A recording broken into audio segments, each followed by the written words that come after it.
hands in my pockets. My eyes were warm, as if I were getting a fever. Alarm churned in my stomach. Not now. Please. Not again. I looked at the front door to give myself something else to concentrate on. It was massive and arched, with giant iron hinges and a knocker in the shape of a woman's head with snakes for hair. When it didn't spontaneously combust, I relaxed slightly. Abby bustled down the stone steps. It's so good to see you.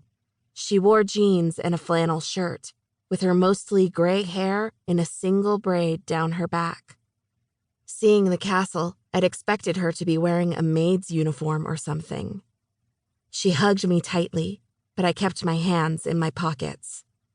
Abby pulled back. I smell smoke. She frowned. You're not smoking now, are you? No, Abby. It was almost funny. I don't smoke. The driver took my other suitcase and disappeared into the house. The foyer opened up to a great hall with a marble fireplace and a curved double staircase leading to the second floor. I'd walked into a glossy magazine photo. The illusion increased when a man came down the hall, oozing sophistication, from his charcoal suit and silk tie to his sun-streaked hair. You must be Kia.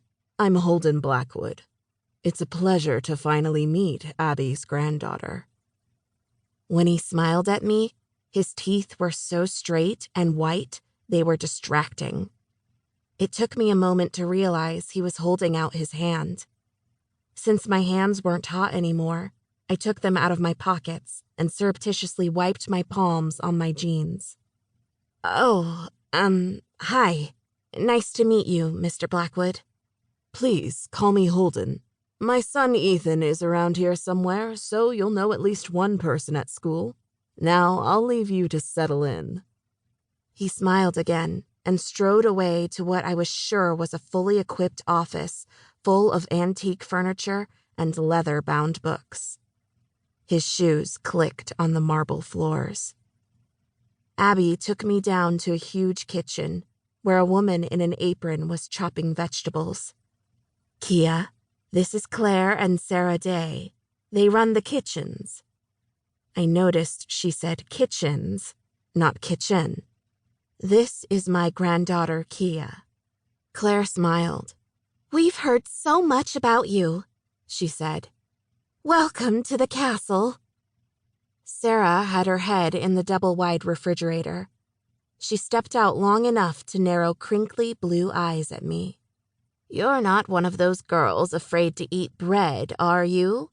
No. Good. She nodded approvingly and went back to whatever she was doing. Sarah bakes, Claire laughed. So she takes that no-carbs diet very personally. Sarah does more than bake, Abby explained. She trained as a pastry chef in Paris. She nudged me to a narrow set of winding stairs tucked inside the entrance behind us. Let me guess, I said. The servant stairs? Yes. That's totally archaic. I know it takes some getting used to, but there are rules with families like the Blackwoods. It makes things easier in the long run. She speared me with those sharp brown eyes that could still make me squirm. Give it a chance, because you don't have a lot of options left, Kia. To say I'd heard every variation of every parental speech, both motivational and cautionary, was an understatement. I really didn't need to hear another one about how I was wasting all my opportunities and nobody got anywhere with an attitude like mine, and there were better ways to express my anger, blah, blah, blah. Everyone thought I'd started the fire on purpose, and there was no use in trying to convince them otherwise. They'd never believe the truth. Abby's work boots clomped on the floor.